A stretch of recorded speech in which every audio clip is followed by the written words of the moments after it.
Hi guys, this is Anna from Northern Lights Winery, and today we are going to make some vegetarian tacos.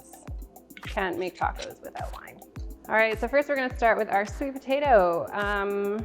You can peel it. I'm gonna leave the skin on. It's just that extra little added texture, which is quite nice. So what you're gonna do is you're first gonna cut it in half. I like to keep about like a 3-inch length on these little guys that we're gonna do. Now I'm gonna take it onto my parchment-lined baking sheet here.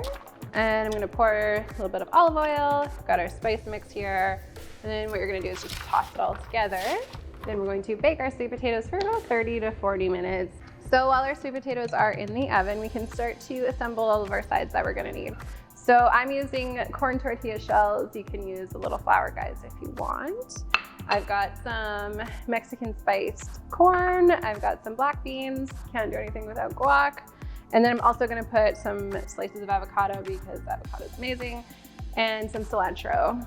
All right, so now we get to assemble our tacos. So I've got some guac on the first layer here. Add in our black beans and some corn. And then I'm going to take some of our roasted sweet potatoes. More avocado, because why not?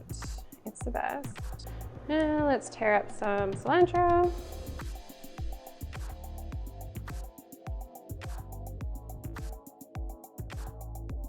right guys, thanks for watching. I hope you enjoy your tacos, and these guys pair quite nicely with our Cassis Noir, our black currant wine.